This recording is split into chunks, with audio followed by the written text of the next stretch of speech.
Chegou o momento da gente começar agora a construir a nossa máquina de vendas. Algumas pessoas vieram falar comigo durante o intervalo do tipo, Thiago, cara, poxa, legal, muito do que você está falando eu entendo, né? Métodos ágeis, prototipação, teste, mas como é que a gente dá forma nessa máquina? Como é que eu coloco a abordagem correta? Como é que eu coloco a lógica certa? Bom, pensando nisso, a gente vai usar uma ferramenta chamada Kanban Prospect. Como é que funciona o Kanban, gente? Eu ficava muito em dúvida quando as pessoas vinham me procurar perguntando como montar um processo de vendas ou um processo de geração de demanda. Quando que eu faço a ligação? Quando que eu mando a mensagem? Qual que é a ordem? O que eu coloco nessa mensagem? O que eu preciso falar? Bom, eu percebi que muitas pessoas tinham essa dificuldade de entender a ordem correta para organizar o processo, tanto de demanda quanto o de vendas. E aí, um dia, indo para Florianópolis, eu peguei o meu caderninho, fiz lá um rabisco. Eu gosto sempre de pensar, cara, quem já resolveu esse problema? Tem um suíço chamado Alexander Osterwalder, né? Um cara que, tem doutorado em inovação, puta referência em concepção de modelos. Ele criou um livro chamado Business Model Generator, né? E criou o Business Model Canvas. Eu pensei, cara, e se a gente criasse um Canvas para montar processo de vendas, já que resolveu o problema de geração de modelos de negócio? Qual que é a lógica do tudo que a gente faz, né? Eu defino o mercado que eu vou prospectar, ou seja, um mercado que eu estou indo atrás. Eu vou construir um protótipo de prospecção. Eu vou executar esse protótipo. Funcionou? Vira padrão. Não funcionou? Eu descarto. E ao longo do caminho eu vou sempre otimizando e melhorando. Assim surgiu o Kanban. Quando a gente fala sobre design thinking, quando a gente fala sobre concepção, principalmente na ponta de inovação, a gente começa com muita dúvida, muita incerteza, muita possibilidade. Vou testando, colhendo feedback, até que finalmente eu encontro um caminho linear onde a inovação acontece. Primeiro bloco, pesquisa, entender o que acontece, quem é o cliente, quais são suas dores. Segundo bloco, concepção. Vou consolidar tudo que eu aprendi.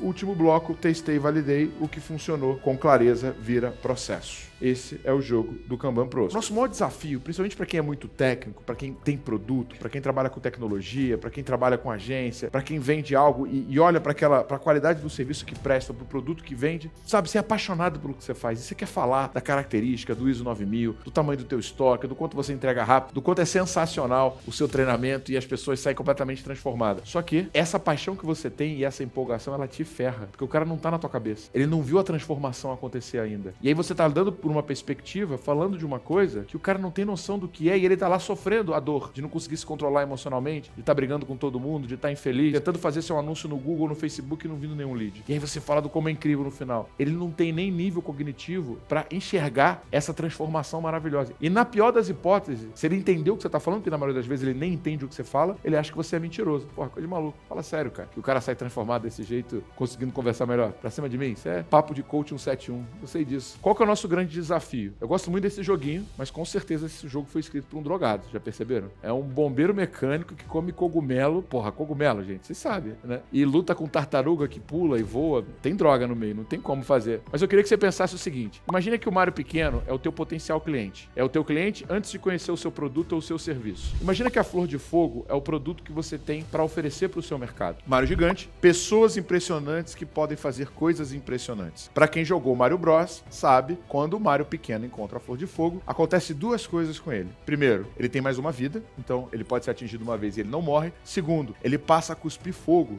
né? Ele vira o bola de fogo. E ele consegue matar os inimigos de longe, sem precisar chegar perto, o que torna muito mais fácil resgatar a princesa. Agora, qual que é o nosso grande problema, galera? Vocês gostam de se concentrar falando do cheiro e da característica da flor, quando tudo que você precisa contar para o seu cliente é como se torna mais fácil resgatar a princesa depois que ele encontrou a sua flor. Antes de eu começar a Growth, no meu último emprego, eu vendia ERP, né? Alguém vende ERP? Mano, é tipo ligar pra net, sabe? É a tua última opção. Você só vai pegar no telefone, depois que você já tirou da tomada, colocou de novo, tentou de tudo e não deu certo, agora eu vou ligar pra net.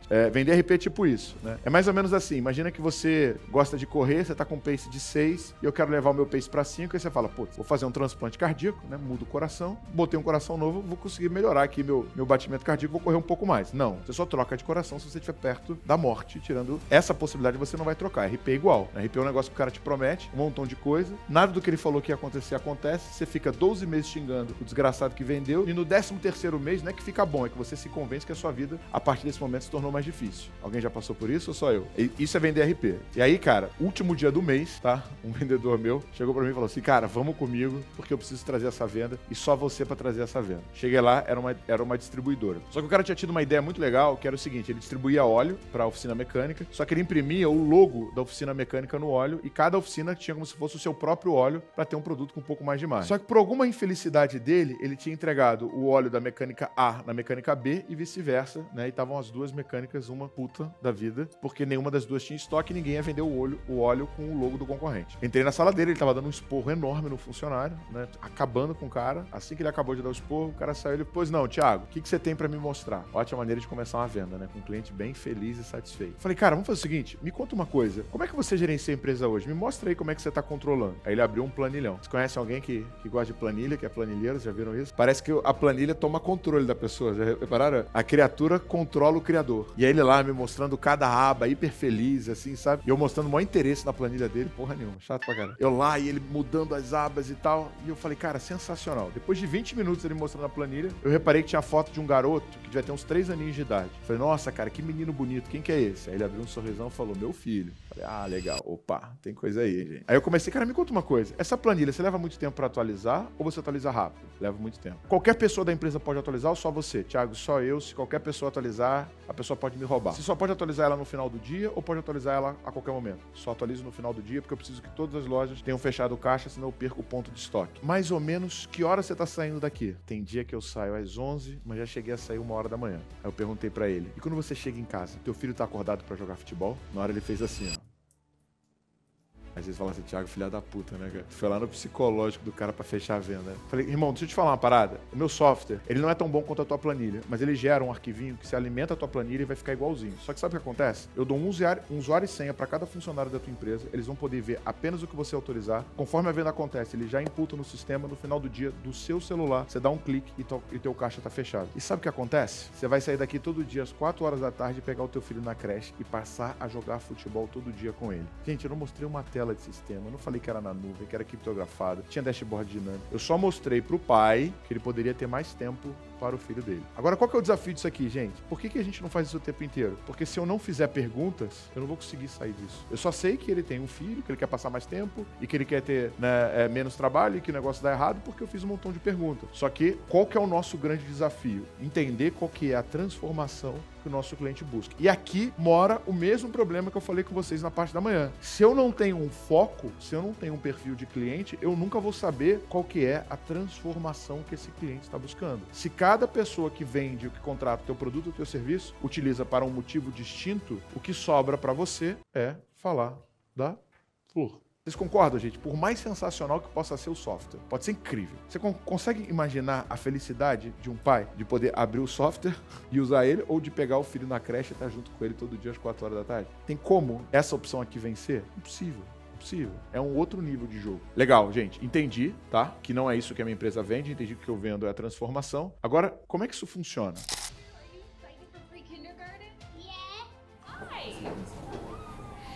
I don't know. Are you gonna miss your mom? No. No?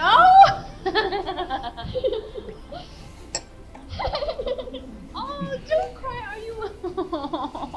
Mas o que acontece, gente? Repara só uma coisa. Ela chega pro Andrew e fala assim, Andrew, você está animado com o seu primeiro dia de aula? Ele fala, estou. Né? Ela fala assim, você vai sentir saudade da sua mãe? O que ele fala? Ele não fala, vou, inclusive, pela primeira vez me separo da minha progenitora e meu ser sente um vazio. Né? Não, ele para, aí fala assim, você vai sentir saudade da sua mãe? Ele, não. Aí ele pensa, caraca, minha mãe não tá aqui, ferrou. É nesse momento que ele descobre que a mãe dele não tá presente. Né? Ele nem sabia, ele não tinha nem sacado isso. O nosso desafio, quando eu vou fazer uma abordagem, um processo de vendas, um criativo, um anúncio, é achar necessidades não atendidas, dores, demandas e frustrações. Lembra da história do Harari, né? 2% da tua massa corporal, o teu cérebro, mas consome 25% da sua energia mesmo enquanto você dorme. Qual que é a parada que mais consome energia, gente? Problema. O que você faz com os teus problemas? Você joga tudo para um quarto escuro. Pra quê? Pra você não ficar olhando o tempo inteiro. Quando eu tô vendendo e eu tô conversando com a pessoa, eu sei se eu achei o problema ou não pela maneira como ela respira. Enquanto eu tô conversando com o cliente e ele tá falando lá de boa, normal, não tem problema. Quando você faz aquela pergunta e o cliente faz assim, ó.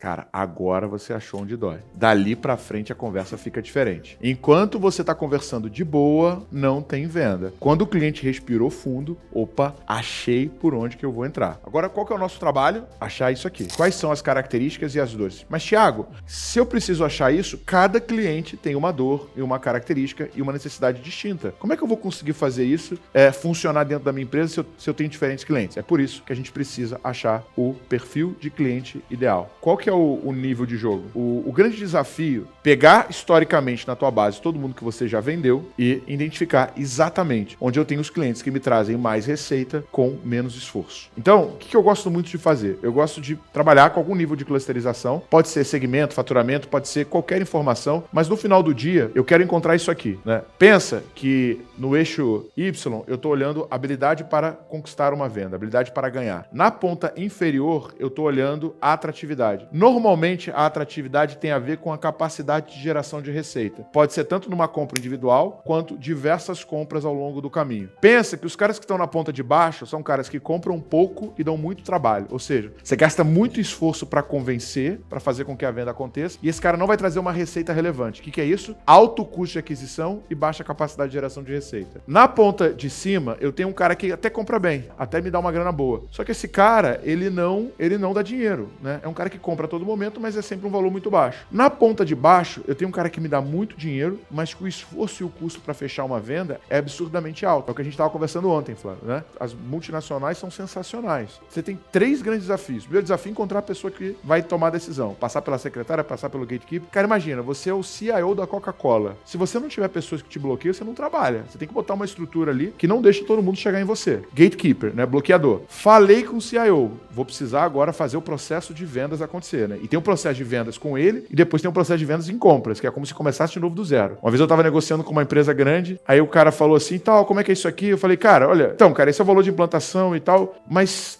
tem negociação? Eu falei, não, dá pra negociar. Não negocia comigo não, cara. Negocia com compras, porque os caras vão te espremer até o final e eu quero que você consiga prestar o serviço. E aí você vai lá e é amassado. Tem uns caras que não são gente boa, que não te contam isso, você dá desconto pra negócio, aí chega em compra, você descobre que você vai ser amassado de novo, né? Mas aí eu encontrei um negócio no chat GPT que é sensacional. Eu tava negociando com uma Big Four e aí, tipo assim, o valor do acompanhamento era 9.800 e eu fui lá no GPT e falei, me ajuda a responder esse e-mail, né? Cara, incrível. Ele mandou assim a resposta pro cara, parabéns pelo seu esforço em tentar economizar o dinheiro da sua companhia. Isso é louvável e de verdade eu reconheço a sua tentativa. Mas deixa eu te falar, que tal nós focarmos no retorno desse projeto do que em reduzir custos, o que pode vir a aumentar o seu risco e fazer com que eu aloque profissionais menos qualificados? O cara, ok. Eu falei, GPT, me substitui, mano. Não quero mais. É você. Incrível. Porque assim, cara, fez rapport, teve empatia com o pedido de desconto, botou medo no cara e ainda falou, ó, você vai conseguir, mas depois você perde o emprego, tá afim? O cara, não quero. Então já sabe.